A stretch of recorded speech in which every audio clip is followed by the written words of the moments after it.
Hello and welcome to a series of mini lectures as it relates to chapter 4 of our book. Now, if you had a chance to look at the book, you can see it's very, very complicated. So as I mentioned earlier in one of my posts, we're going to look at a very simple processor. We'll look at the CPU, we'll look at the data path, and then I will have a very simple language used to develop our instructions. So as you recall from chapter 2, here's a very simple processor. This is where we're going to begin. But in our case, we probably won't be looking at the disk in the printer. Now, on the next slide, okay, here is a simple CPU organization.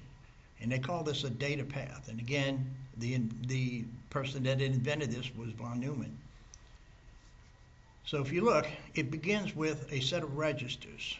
The book talks about this in great detail, chapter 3 and chapter 4. All right, in our book, we're just going to have maybe 4 or 5 of them. But it begins with registers. They have an A and a B, so any register can go to either A or B. And then the ALU, which is currently our lab assignment that we're performing now, it performs operations on either A or B.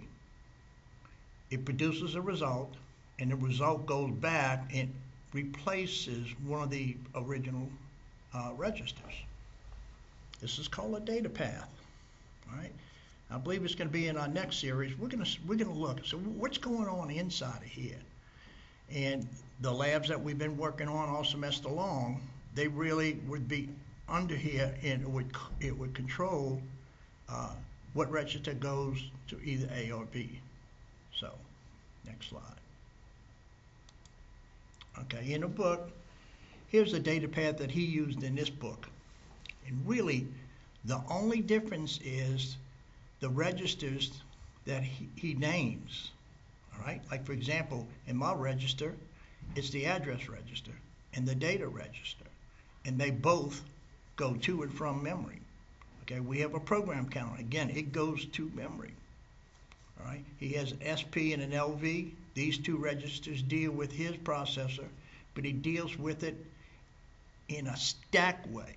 He uses a stack. We just use regular memory. So these two registers would be different as with this. So again, the only difference would be the names of the registers. The ALU is typically the same. We have not discussed N and Z yet, but I will. All right, and this is really important. The ALU control. One of my slides, and in the book also, there's a special register called the micro instruction register. Okay, this tells the ALU what to perform. Okay, and we can ignore this. This is just related to his design. Okay, so again, this is the processor that we're going to investigate. And like I said earlier, we will not have any I/O devices, but we have a CPU. Okay, now, right now in this example, I am not going into this very much.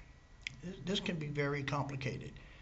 One of the main functions in here is called a sequencer. So if you want to note that in the book to see what a sequencer is, another important feature in this is called a data store, where the data store itself is level 1. All right. So only we're going to concern ourselves would be the memory instruction register, which would control one path, starting at the top, one path through the data path. Okay. Now, in our simple register, and in the book, he talked about the 3 types of registers that we have, but we're only going to use register to memory or memory to register. Okay, very simple instruction set. So we'll have a program loaded. We can see how it gets executed and how data gets stored back into the memory. Okay, now here's our data path. And at the top, you can see these are the registers that I have. And we begin with the accumulator. And you can see the abbreviation off to the right. Next is the program counter, the instruction address register, the address register, and the data register. Okay. So any one of these registers can go to either A or B. Now, in our case, we can go to A and B at the same time, which will save us some valuable time. the ALU. Now typically the ALU has an output called Q. So if I mention Q, you know that an instruction has been performed on it. And then it finishes by coming back up to the registers, and a register will get the results of the ALU. For example, if we added A and B, okay, we add A and B, and it might be stored back into the accumulator.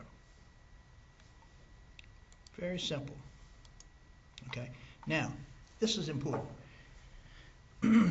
If we look at the accumulator, he typically holds data. He will hold the output of the accumulator on all instructions. Now, the program counter, it holds an address of the next instruction. So it's used in conjunction with fetching an instruction from memory. Okay, this is the instruction address. Okay, it contains the instruction operand supporting a memory fetch. For example, if we were loading an instruction, and the instruction might be load accumulator with some memory address. Well, that memory address would get loaded into the instruction address. Okay. Now these two registers work with memory. Now, as I mentioned before, this works with memory, but only when you fetch an instruction. This works with memory on read and write, and typically it's just data. We would never store anything where a program is stored because we would corrupt the program. So again, this is the instruction address, supports a fetch. This is the address, it holds the address for the next memory, read, write, say, or fetch. And then the data register. So when we read, okay, this will magically appear.